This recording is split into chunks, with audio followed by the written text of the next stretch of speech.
What's up guys, on today's video we are doing a full review of the Adidas UltraBoost 21. Now I'm a little under 100 miles, so I need to run at least 7 miles in this shoe between now and the time that I come back and do the review to get that 100 miles so I can give you my full review after 100 miles, which is the distance I usually like to go before I actually give you my full review.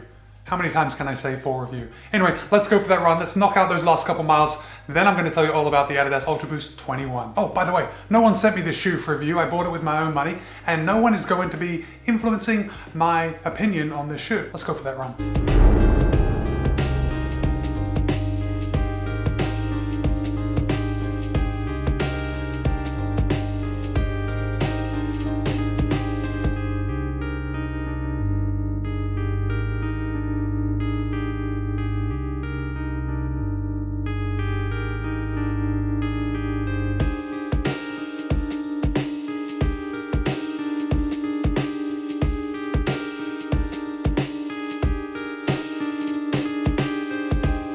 Today's run was 11.01 miles, which is about 17.72 kilometers at an average pace of 8:15 a mile, which is 5:08 a kilometer.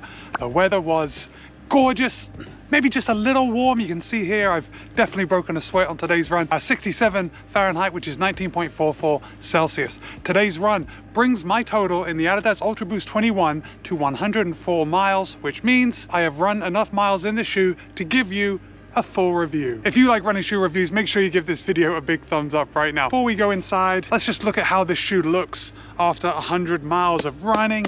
It actually still looks in pretty good shape. I don't think in the last 100 miles I've been out in the rain, and if I ran in the wet, it was only where the sprinklers were on and the road was wet from the sprinklers, so they actually held up pretty well. They're getting a little bit of some dark scuff marks, just dirt, just because I haven't cleaned them in 100 miles. Not everyone is going to like what I have to say about the UltraBoost 21. Now that I've dropped that out there, let me get inside and I'm going to tell you all about it. We're going to run over the stats and I'm going to tell you how the shoe feels, how it's holding up, you know, what I think.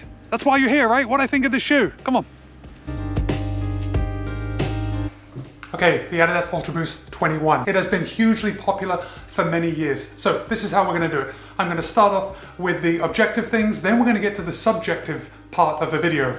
Basically, what I think of it. So this is a max cushion shoe. We have 30.5 millimeter drop in the heel, 20.5 millimeter drop in the forefoot, giving it a 10 millimeter overall drop. The midsole is Adidas's famous boost foam, and in the UltraBoost 21 we have 6% more boost than the UltraBoost 20. Don't actually know how much that counts for anything rather than just stats on a stat page. This midsole comes up very high on the outside of the shoe, so your foot actually drops into the shoe and goes below the layer of boost. So it seems very easy to add 6%, just wrap it up a little higher, and then you've got 6% more boost. It's not actually underfoot. With that said, the ride is actually very comfortable.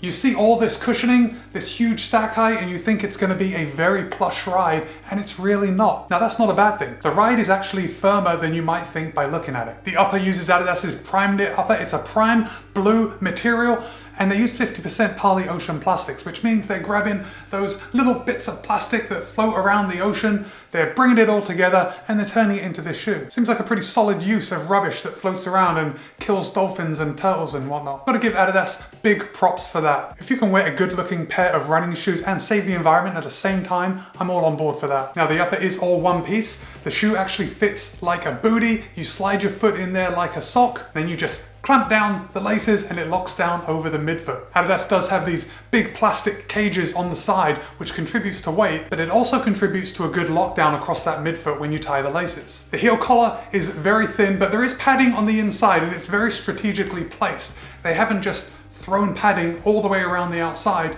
to make it really soft. It looks quite thin, but if you look in there, you can see the little pads where it protects your ankle. We've got a flared heel collar, which takes any pressure off your Achilles tendon, but it also makes the shoe look pretty sharp and pretty fast. This heel counter is rigid, mainly because we have this big plastic piece that wraps around, giving it good rigidity. I didn't have any heel slip when using the shoe. Now I want to get to the outsole, because the outsole, again, I have to give Adidas mad props for this. I have run 104 miles as of this review. It is very difficult to see where there is any wear. Now it looks a bit dirty just because I've been running for 100 miles.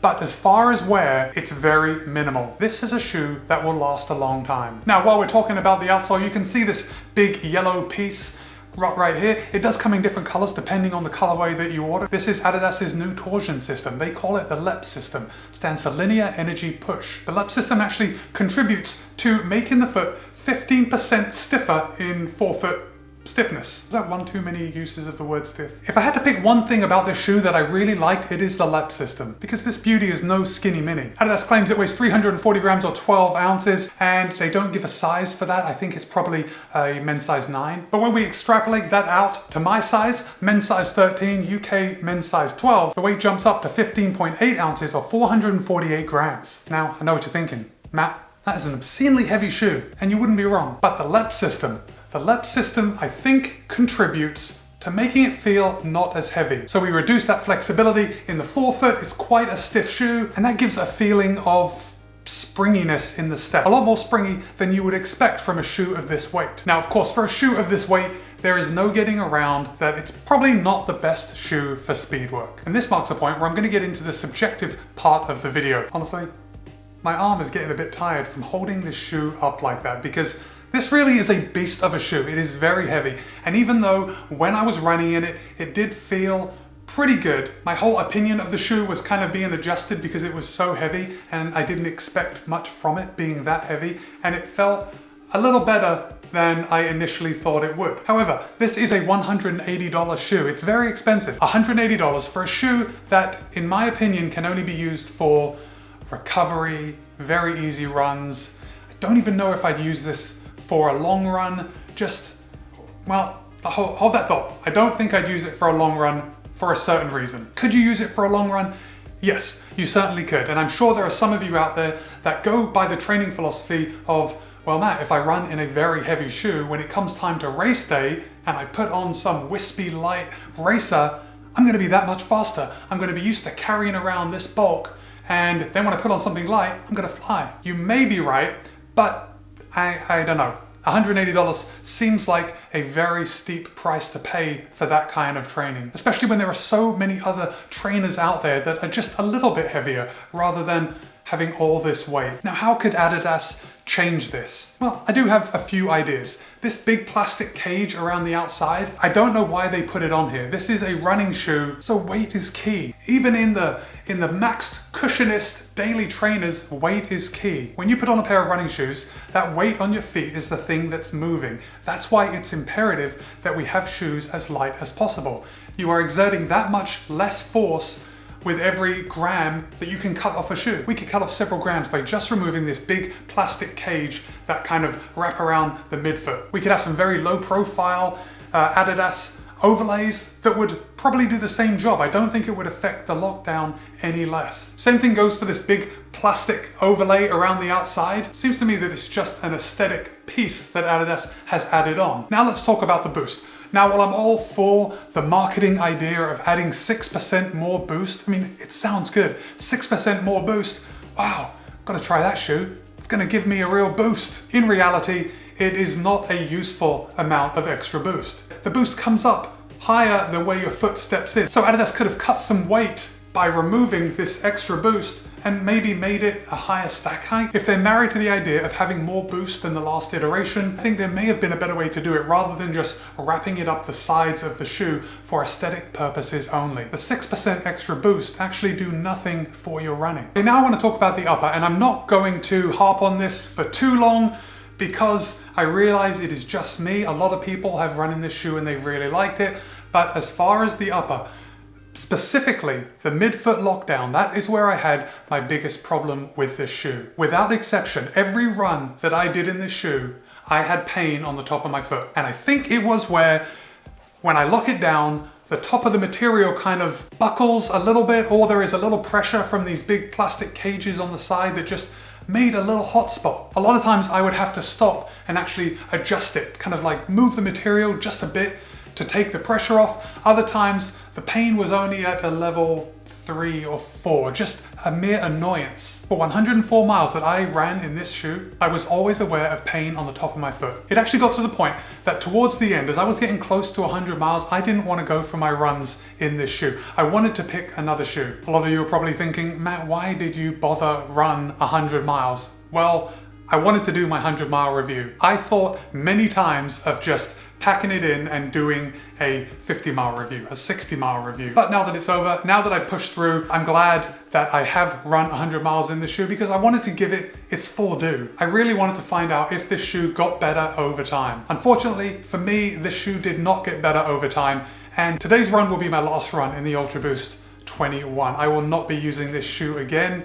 It is being retired, and solely because of my experience in this shoe, I cannot recommend this shoe to you. You're gonna look at a lot of other reviews and see that people love this shoe for the lifestyle, for going to the gym, and I think maybe that it is a great shoe for that. Not for me, because even when I put my shoe on, I immediately had those hot spots on the top of my foot. I'll be honest, I think this is a good looking shoe. I think it would be very good in the gym. I just don't think it's there for runners, especially in 2021 when we have so many other fantastic options. These big running shoe brands are pouring hundreds of millions of dollars into R&D, and as far as Adidas goes, they have kind of missed the boat on this one, unless I actually got on the wrong boat and the whole running part of the Ultra Boost 21 is a second thought. If that's the case, then good for Adidas. I can get behind this being a fashion shoe or a gym shoe, but as far as a running shoe,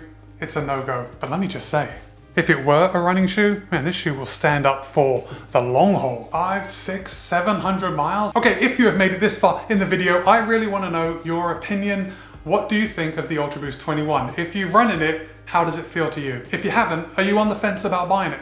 Let me know in the comments below. My friends, I appreciate you staying all the way to the end of the video. New videos twice a week. Be kind, be happy, run well. See you in a couple of days.